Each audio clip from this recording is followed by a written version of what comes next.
나는 48이 되던 해에 오래된 아파트의 방 하나를 비워두고 있었다. 아이들은 이미 독립했고 남편과의 관계도 오래전에 조용히 식어 있었다. 집은 넓었지만 공기는 늘 비어 있었고 저녁이면 시계 소리와 냉장고의 미세한 진동만이 나와 함께 숨 쉬었다. 그래서 나는 30살의 남자를 세입자로 들였다. 그는 조용했고 예의가 있었으며 자기 방을 존중할 줄 아는 사람이었다. 나는 그가 젊다는 사실보다도 필요 이상으로 묻지 않고 필요 이상으로 드러내지 않는 태도가 마음에 들었다. 처음 몇 주 동안 우리는 서로의 존재를 조심스럽게 피해 다녔다. 아침에는 내가 먼저 일어나 주방을 정리했고 저녁에는 그가 늦게 들어왔다.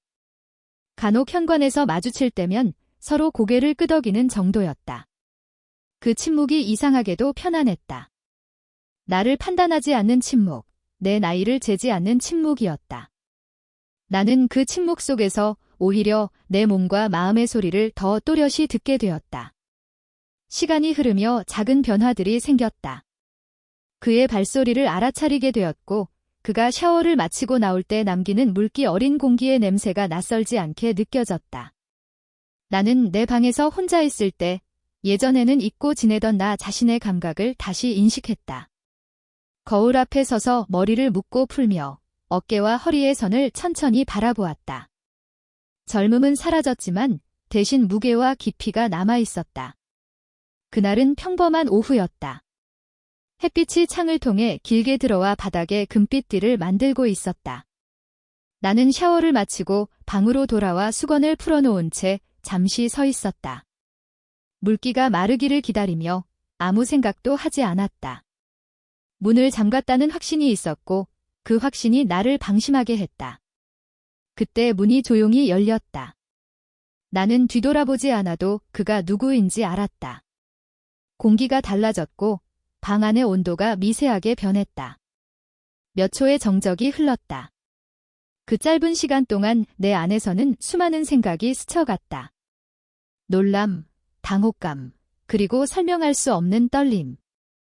나는 천천히 몸을 돌렸다. 그의 시선이 나를 향해 멈춰 있었다. 그 시선에는 욕망보다도 먼저 놀람과 망설임이 담겨 있었다. 나는 소리를 내지 않았다. 몸을 가리지도 않았다. 대신 숨을 고르며 서 있었다. 이 상황을 깨뜨릴 수 있는 방법은 많았지만 나는 그 어떤 것도 선택하지 않았다. 침묵은 다시 한번 우리를 감쌌고 그 침묵은 이전과 달리 팽팽했다. 나는 그 팽팽함 속에서 내 심장의 박동을 느꼈다. 오랫동안 잊고 있던 생생한 감각이었다. 그는 한 걸음 물러섰다가 다시 멈췄다. 그 움직임 하나하나가 나에게 전달되었다. 나는 나 자신을 바라보는 그의 시선을 통해 내가 아직 살아있다는 사실을 확인했다. 나이는 숫자에 불과하다는 말이 그 순간만큼은 진실처럼 느껴졌다. 내 몸에는 시간이 남긴 흔적이 있었지만 그 흔적들은 부끄러움이 아니라 이야기가 되었다. 그날 이후 집안의 공기는 달라졌다. 우리는 여전히 말을 하지 않았지만 침묵의 성질이 바뀌었다. 주방에서 컵을 내려놓는 소리, 복도를 지나는 그림자, 밤에 들리는 숨결까지도 서로를 의식하게 만들었다. 나는 그를 피하지 않았다. 오히려 내 일상의 리듬을 더 또렷하게 드러냈다. 천천히 걷고 천천히 움직이며 나 자신을 숨기지 않았다. 혼자 있는 밤이면 생각이 깊어졌다. 젊은 시절의 나, 사랑과 책임 사이에서 스스로를 접어두었던 시간들, 그리고 지금의 나는 더 이상 누군가의 기대에 맞추어 살지 않았다. 내 안에서 조용히 깨어나는 욕망은 부끄러운 것이 아니라 자연스러운 것이었다. 그것은 외로움에서 비롯된 것도 충동도 아니었다. 오랜 침묵 끝에 다시 말을 걸어온 나 자신의 목소리였다. 며칠 후 나는 일부러 문을 완전히 닫지 않았다. 우연과 선택의 경계는 그때 이미 흐려져 있었다.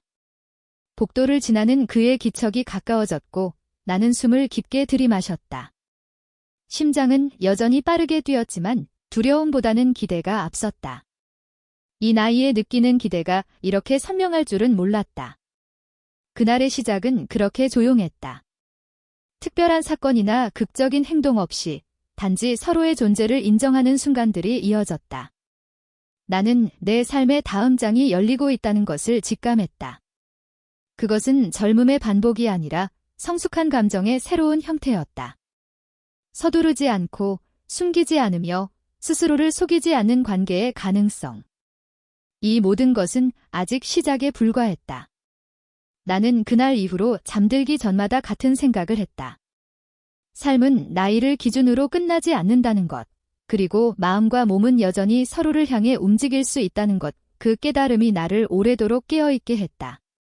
그날 이후로 우리의 시간은 이전과는 전혀 다른 속도로 흘러갔다.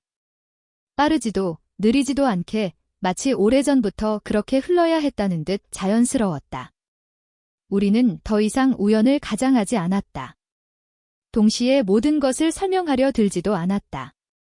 서로의 존재는 집안의 공기처럼 당연해졌고 나는 그 안에서 나 자신을 다시 배우고 있었다. 나는 내 나이를 숨기지 않았다. 거울 앞에서 주름을 세어보지도 않았고 과거와 비교하지도 않았다. 대신 지금 이 순간의 감각에 집중했다. 손끝의 온도, 숨이 가슴을 채우는 느낌, 밤의 창밖에서 들려오는 도시의 소리까지도 또렷했다.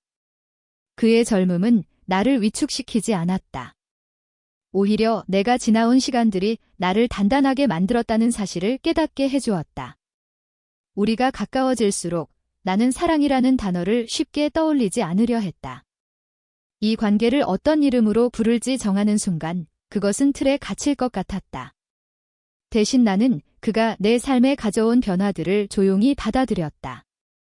혼자 마시던 차가 둘이 마시는 차가 되었고 침묵은 더 이상 공허하지 않았다. 침묵 속에는 이해와 배려가 스며 있었다. 나는 오래전부터 혼자라고 믿어왔다. 가족 속에서도 결혼 속에서도 늘 나 자신을 감추며 살아왔다. 하지만 지금의 나는 숨지 않았다. 감정이 올라오면 그대로 느꼈고 두려움이 생기면 그것 또한 부정하지 않았다. 그는 나를 바꾸려 하지 않았고 나는 그에게서 젊음을 빌리려 하지 않았다. 우리는 각자의 자리에서 서로를 바라보고 있었다. 이 관계는 내 삶의 마지막 장이 아니었다. 오히려 새로운 장의 시작이었다. 누군가와 함께하면서도 나 자신을 잃지 않는다는 것이 가능하다는 사실, 나이가 들어도 마음은 여전히 열릴 수 있다는 사실을 나는 처음으로 실감했다. 이것은 비밀스러운 일탈도 순간의 위로도 아니었다. 나 자신에게 솔직해지는 과정이었다. 어느 날 밤, 불을 끄고 누워 천장을 바라보며 나는 생각했다. 만약 이 시간이 언젠가 끝난다 해도 나는 후회하지 않을 것이라고. 이 감정들은 나를 다시 살아있게 만들었고 내 삶의 색을 되돌려 주었다. 나는 더 이상 과거에 머물러 있지 않았다. 지금의 나를 인정하고 지금의 나를 선택하고 있었다. 세상은 여전히 나를 중년의 여자라고 부를 것이다. 하지만 그 호칭 속에 담긴 의미는 이제 중요하지 않았다. 나는 나 자신을 한 사람의 여자로, 감정을 가진 존재로 바라보게 되었다. 그것이면 충분했다. 관계의 미래를 미리 정하지 않아도 괜찮았다. 오늘의 진실이 분명하다면 그것으로 삶은 충분히 깊어질 수 있었다. 48의 나는 더 이상 끝을 준비하는 사람이 아니었다. 나는 여전히 배우고 있었고, 느끼고 있었고, 선택하고 있었다. 그 사실이 나를 조용히 웃게 만들었다.